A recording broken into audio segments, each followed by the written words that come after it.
Assalamualaikum warahmatullahi wabarakatuh. Dalam video kali ini kita kembali membahas tentang kendali mesin listrik. Pada bagian kedua ini kita mempresentasikan kendali arah putaran motor DC. Nah, sebelum lebih lanjut dimohon subscribe, like, dan komennya untuk kemajuan channel ini ke depannya. Nah, arah putaran motor DC itu ditentukan oleh arah gaya yang dihasilkan oleh kumparan jangkar.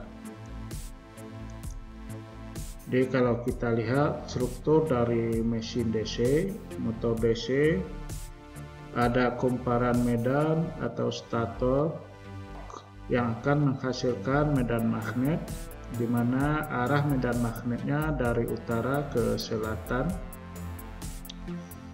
Nah, kalau pada kumparan, arah medan magnet ini ditentukan oleh hukum tangan kanan Fleming, kaidah tangan kanan Fleming. Di mana dalam kaidah tangan kanan Fleming itu ada arah arus dan ada arah medan magnet. Nah, kemudian di antara medan magnet ini ada kumparan jangkar atau penghantar yang diberi tegangan. Nah, ketika penghantar ini diberi tegangan, maka akan timbul gaya. Nah, arah gaya yang dihasilkan itu ditentukan dengan kaidah tangan kiri Fleming. Nah, jadi ada kaidah tangan kiri dan ada kaidah tangan kanan. Nah, kalau kaidah tangan kanan itu menentukan arah medan magnet berdasarkan aliran arus pada penghantar, sedangkan kaidah tangan kiri itu menentukan arah gaya, arah medan magnet, dan arah arus listrik.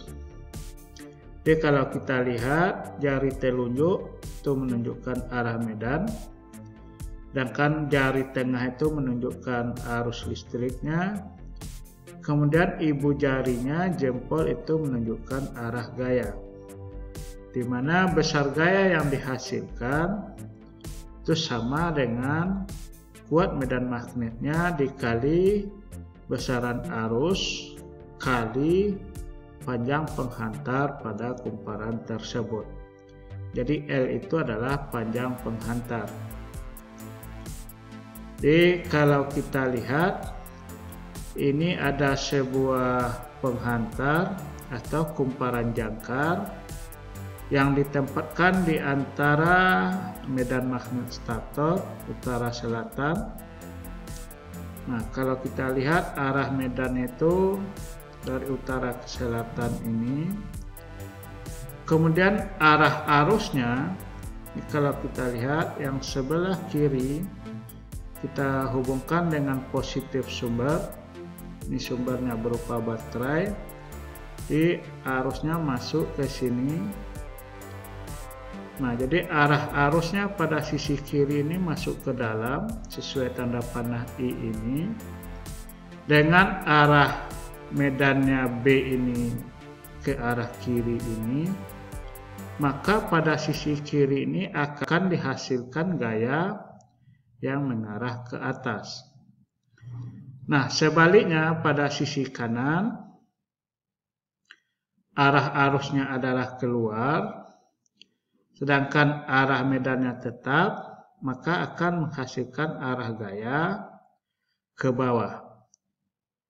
Nah, berdasarkan arah gaya kedua sisi kumparan ini, maka rotor akan berputar sesuai dengan arah jarum jam atau arah forward.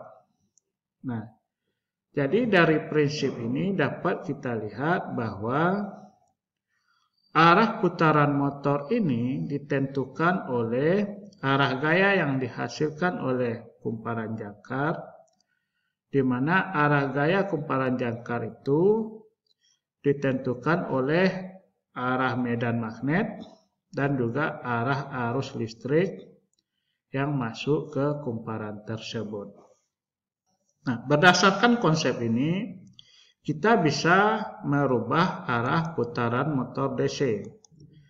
Nah, bagaimana caranya? Itu dengan cara membalik polaritas sumber tegangan suplainya. Jadi kita lihat untuk posisi pertama ini, di mana positif baterai kita hubungkan ke sisi kiri dari komutator kumparan jangkar ini, sehingga arah aliran arusnya seperti ini. Arus masuk ke sisi kiri dulu, kemudian baru masuk ke sisi kanan. Nah, dengan kondisi ini akan diperoleh arah gayanya pada sisi kiri ini ke atas dan sisi kanan ini ke bawah, sehingga arah putarannya searah jarum jam.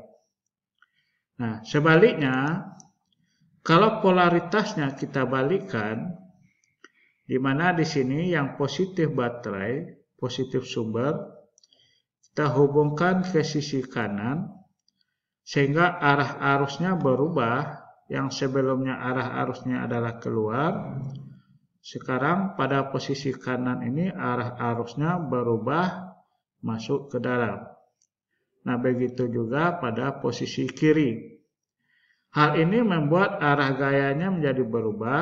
Pada posisi kanan ini arah gaya menjadi ke atas, sedangkan pada posisi kiri ini arah gayanya menjadi ke bawah. Nah, kondisi ini membuat arah putaran motornya berubah menjadi berlawanan jarum jam. Jadi pada kondisi pertama searah jarum jam, sedangkan pada kondisi kedua berlawanan dengan arah jarum jam. Jadi cara membalik putaran motor DC itu sangat simpel, tinggal membalikkan polaritas dari tegangan terminalnya.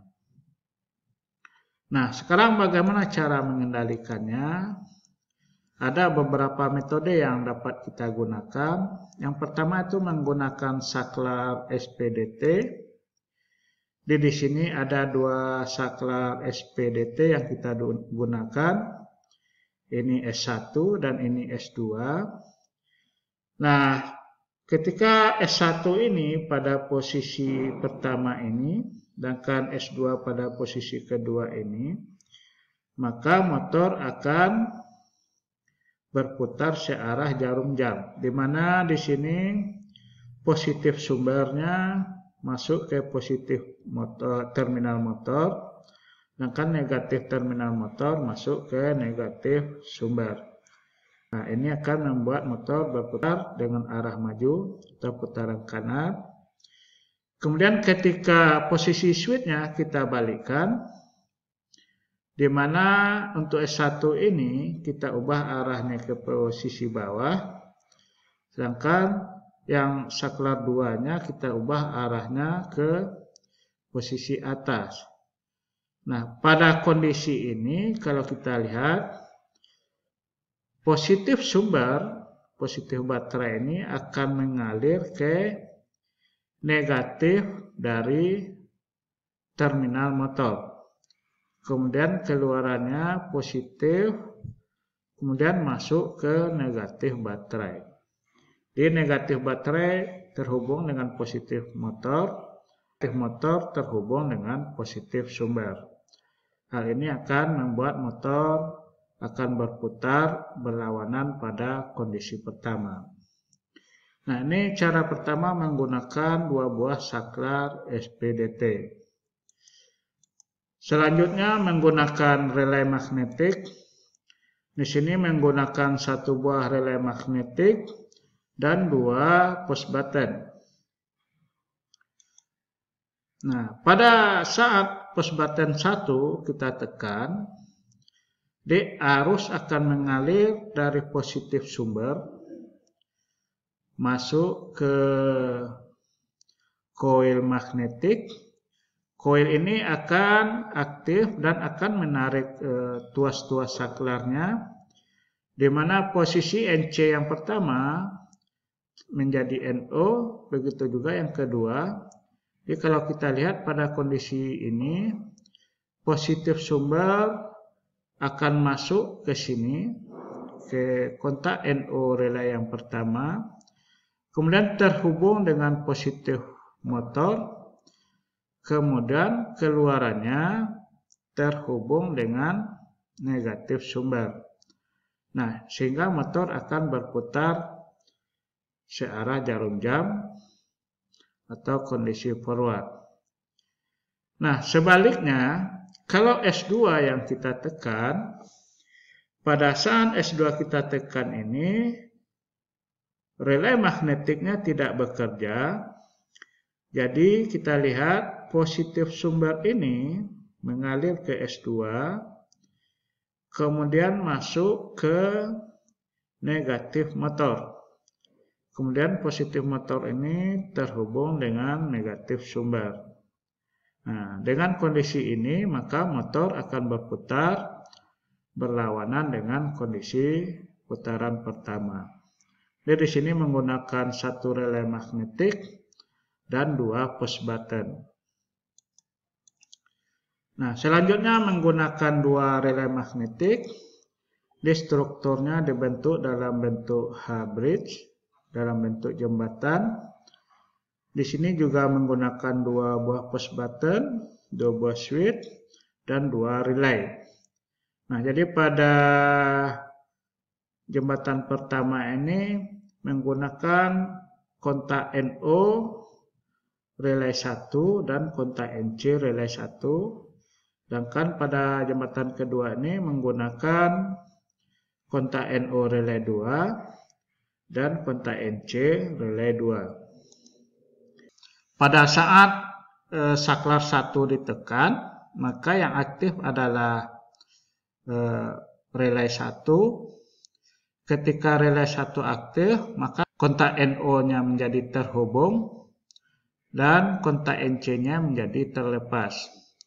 Pada kondisi ini, tegangan sumber di mana positifnya terhubung ke positif motor melalui kontak NO relay 1, kemudian keluar masuk kontak NC relay 2, kemudian masuk ke negatif sumber. Nah, sehingga motor akan berputar searah jarum jam. Selanjutnya, kalau yang kita aktifkan adalah S2, maka kontak NO relay 2 aktif dan kontak NC-nya memutus, maka arus akan mengalir masuk kontak relay 2 ini menuju terminal negatif motor, kemudian keluar terminal positif motor masuk kontak NC relay 1, kemudian terhubung ke terminal negatif sumber. Nah, jadi motornya berputar berlawanan dengan kondisi putaran pertama. Jadi ini struktur rangkaian menggunakan 2 relay magnetik. Nah, selanjutnya menggunakan DC chopper. Di sini menggunakan DC chopper 4 kuadran. Di DC chopper ini adalah konverter daya yang mengubah tegangan DC menjadi DC. Yang diubah itu adalah nilai tegangan keluarannya. Ini strukturnya menggunakan 4 switch dalam bentuk 4 kuadran. Kita mengaktifkan S1 dan S4 ini secara bersamaan untuk putaran maju, dan S2 bersamaan dengan S3 untuk putaran mundurnya. Jadi pada saat S1 dan S4 aktif, maka S2 dan S3-nya tidak aktif. Jadi yang pertama ini S1 dan S4-nya kita on-kan, sehingga arus mengalir dari positif sumber masuk ke positif motor melalui saklar 1, kemudian keluar masuk ke S4, kemudian menuju negatif sumber. Jadi pada kondisi S1 dan S4 on, maka S2 dan S3-nya harus off. Nah, jadi ini hidupnya berpasang-pasangan. Jadi S1 dan S4, kemudian S2 dengan S3. Kemudian untuk putaran mundurnya, S2 dan S3-nya on, sedangkan S1 dan S4-nya off. Jadi kalau kita lihat, ketika S2 dan S3 on, positif sumber masuk ke S3, kemudian masuk ke negatif motor, kemudian keluarnya masuk ke S2, kemudian menuju terminal negatif sumber. Maka motor akan berputar berlawanan dengan putaran pertama. Nah, on-off switch dari DC chopper ini ditentukan oleh pulsa modulasi pada terminal gate-nya ini. Untuk switch seperti ini juga dapat kita gunakan untuk pengasutan arus start, kendali kecepatan, dan juga pengereman. Nah, selanjutnya menggunakan rectifier terkendali. Ya, kalau kita menggunakan SCR, berarti rectifiernya berupa fase controller. Nah, dia menggunakan sumber arus bolak-balik, baik itu satu fasa maupun tiga fasa, tergantung dari jenis rectifier atau penyarah yang kita gunakan. Nah, dia menggunakan dua buah rectifier terkendali yang dipasang secara berlawanan. Dapat juga digunakan untuk pengasutan, pengereman, dan kendali kecepatan motor. Jadi ini strukturnya dua buah rectifier. Ini rectifier 1 menggunakan SCR, dan ini rectifier 2 di mana arahnya berlawanan dengan rectifier 1 ini. Nah, ini untuk rectifier satu fasa. Dan dia juga bisa beroperasi untuk 4 kuadran operasi mesin. Dan ini untuk rectifier 3 pasang. Strukturnya sama, hanya di sini sumbernya 3 pasang.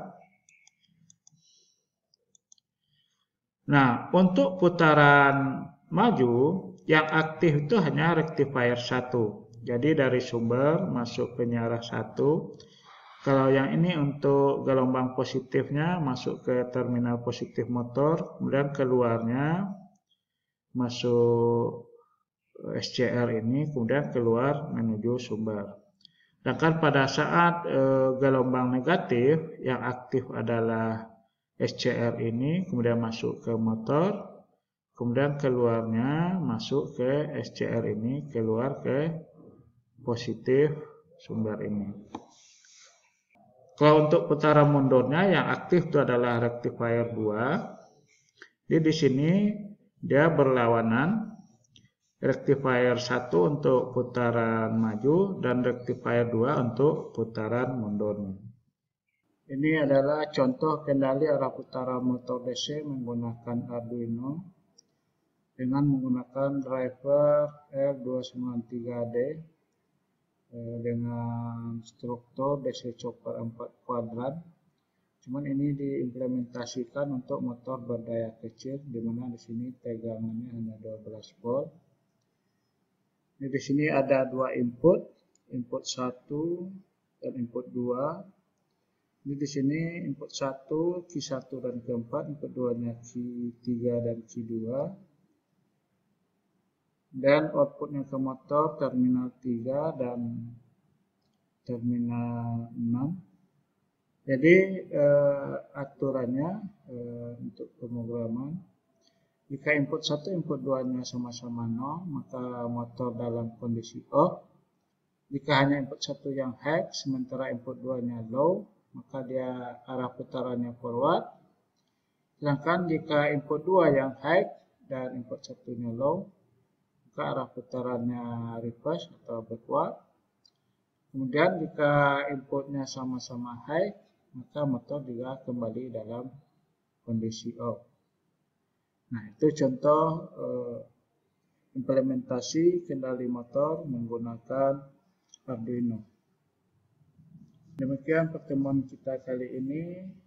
Nantikan pertemuan selanjutnya dalam seri kendali mesin listrik. Assalamualaikum warahmatullahi wabarakatuh.